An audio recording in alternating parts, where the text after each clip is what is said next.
함께 기도하시겠습니다. 너희가 피곤하여 낙심하지 않기 위하여 죄인들의 이같이 자기에게 거역한 일을 참으신 자를 생각하라. 거룩하신 주님, 연약한 저희들의 삶과 영혼에 하나님의 은혜와 복을 내려주시고 이 시간에 주의 말씀 가운데 세워지는 복된 삶 되게 하옵소서. 하나님 함께 하시고 세우시는 놀라운 은혜가 있게 하시기 원하며 예수 그리스도의 이름으로 기도합니다. 아멘. 찬송가 273장 1절 찬송 드리시겠습니다.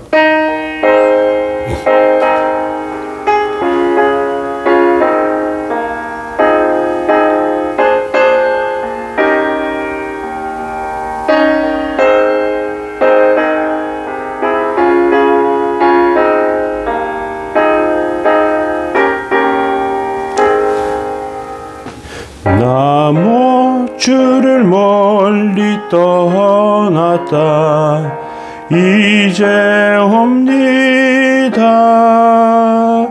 나 죄의 길에 시달려 주여 옵니다. 나 이제 왔으니 내 집을 찾아 주여 나를 받으사 맞아 주소서. 아멘. 예, 함께 보실 말씀은 시편 51편 말씀입니다. 시편 51편 1절과 2절만 읽겠습니다. 하나님이여 주의 인자하심을 따라 내게 은혜를 베푸시며 주의 많은 긍휼을 따라 내 죄악을 지워 주소서. 나의 죄악을 맑게 씻으시며 나의 죄를 깨끗이 제하소서. 아멘. 네. 오늘 시편 51편 말씀을 통해서 하나님의 은혜를 나누기를 원합니다.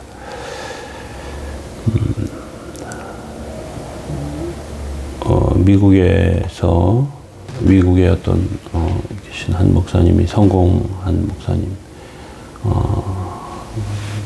교인 수가 3만 명이 넘을 정도로 많았는데 알코올 중독에 빠져서 정상적인 목회를 할 수 없다는 그런 발표를 한 적이 있습니다. 아무리 성공한 목회자라도 자신의 우월감에 도취되어서 죄에 빠지기 쉽습니다. 또 어떤 분은 포르노에 중독되어서 자살하려고 했는데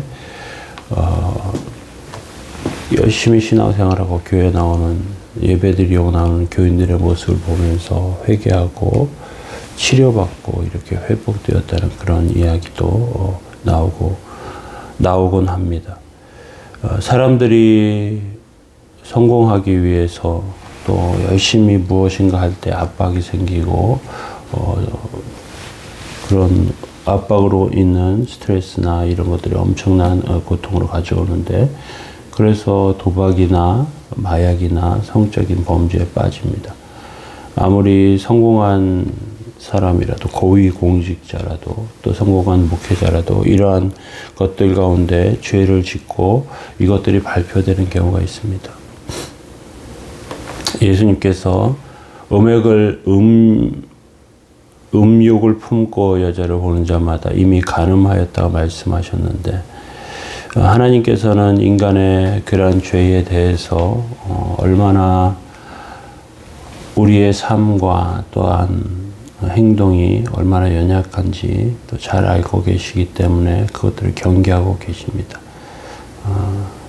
그래서 그 경계를 잘 깨닫고 삶과 행동에 조심을 해야 되는데 그렇지 못하여 연약하여 죄를 짓게 되면 삶이 파괴됩니다. 시편 51편은 다윗이 바세바 범죄 이후에 나단의 그런 나단이 그에게 왔을 때 지은 시라는 그런 부제가 앞에 붙어 있습니다. 다윗이 자신의 죄가 즉시 폭로된 즉시 이 시를 쓰지 않았습니다. 죄를 수습할 정신이 없었습니다. 수치스러운 인생으로 낙인이 찍혔고 회복되지 못한 그의 신앙과 삶은 처참함 가운데 있었습니다. 그러는 가운데 이런 엄청난 고통이 그에게 주는 것들을 하나님의 말씀과 회개와 또 말씀 붙드는 것을 통해서 그는 회복되게 됩니다.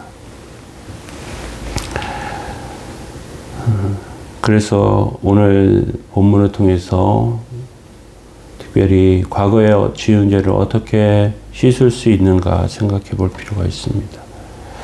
어릴 때 친구들하고 놀다가 좀 실수를 하면 물러달라고 합니다. 때를 쓰죠. 그런데 잘못을 한 거, 실수한 거 물을 수 있으면 좋습니다. 그런데 때때로 그 엄청난 죄나 실수를 한 다음에 그것을 물으려고 해도 물러지지 않는 그런 경우가 많이 있습니다. 다윗은 이스라엘 왕으로 도저히 하지 못할 성적인 간음죄를 저지릅니다. 그 뒤에 살인의 죄까지 저질렀다고 볼 수 있습니다. 그가 바세바 범죄하고 아이를 임신하게 되니까 이것을 감추려고 그 남편 보디바 그 남편을 남편 우리아를 그 전쟁에서 불러와서 그 죄를 덮으려고 합니다. 그런데 우리아가 너무 충직한 사람입니다.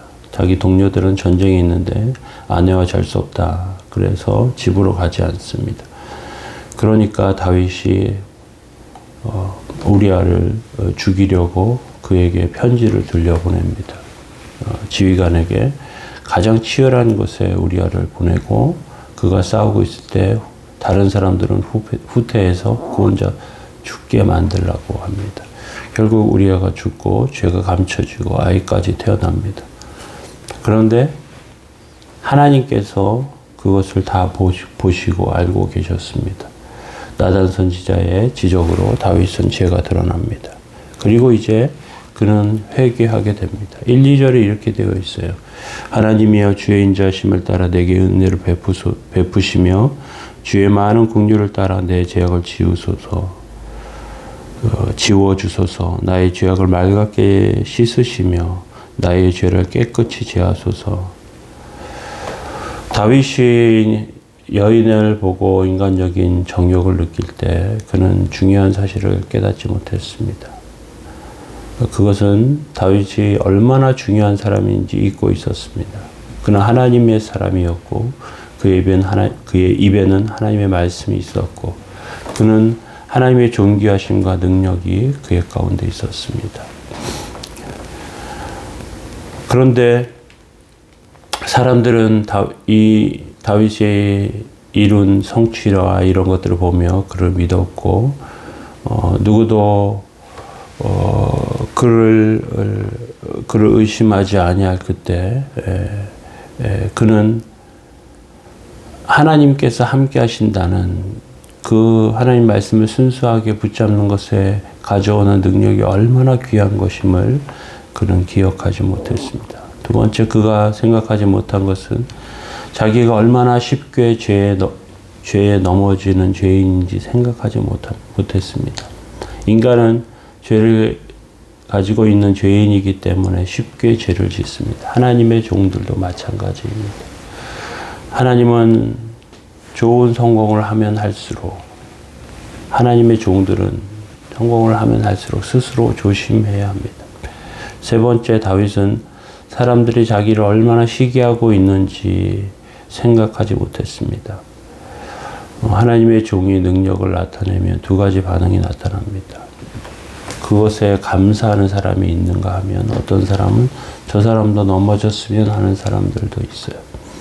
또 다윗은 자신이 넘어짐으로 인해서 얼마나 많은 사람들이 충격을 받고 하나님의 나라가 손상을 입는지 생각하지 못했습니다. 하나님의 종은 죄에 노출되는 것을 피해야 합니다.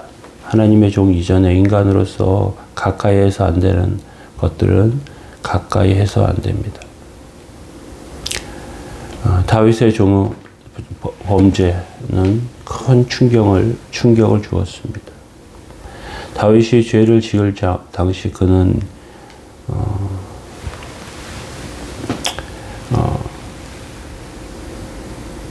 정신을 잃은 왕과 같았습니다. 그런데 나단의 폭로가 있자 제정신이 돌아왔어요. 그리고 자신의 죄를 인정합니다. 이제 다윗이 할 수 있는 일이 없습니다.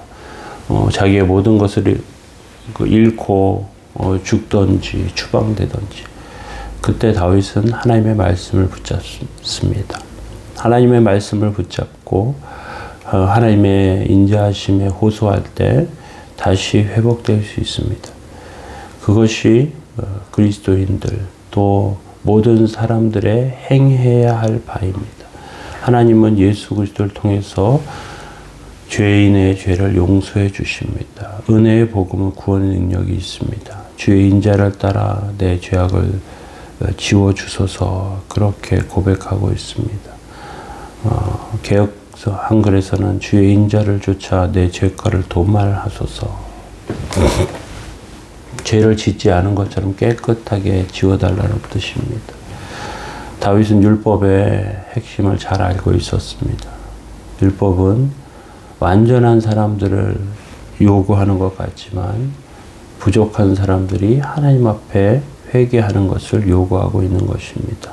우리는 은혜의 강 안에 하나님의 도우심 아래 서서 자기의 연약함을 인정하고 하나님 앞에 서는 것이 하나님의 원하시는 바임을 기억하며 오늘도 승리하시는 복된 삶 다 되시기 바랍니다. 함께 기도하시겠습니다. 주님 은총과 은혜 가운데 함께하여 주시고 저희들의 연약함 가운데 하나님의 복되고 거룩한 은혜가 있게 하여 주옵소서. 오늘도 지켜주시고 함께하셔서 성령님의 역사하심이 저희들 삶 가운데 있게 하여 주시고 연약한 저희들을 정결케 하시고 주의 은혜 가운데 세워 주옵소서. 저희들의 죄과를 도말하여 주시고 온전케 하셔서 오늘도 복되고 거룩한 삶 다 되게 하시기 원합니다. 예수 그리스도의 이름으로 기도합니다. 아멘. 교회를 위해서 또 우리의 삶이 얼마나 연약한지 깨닫고 주께서 지켜주시기 위해서 함께 기도하시기 바랍니다.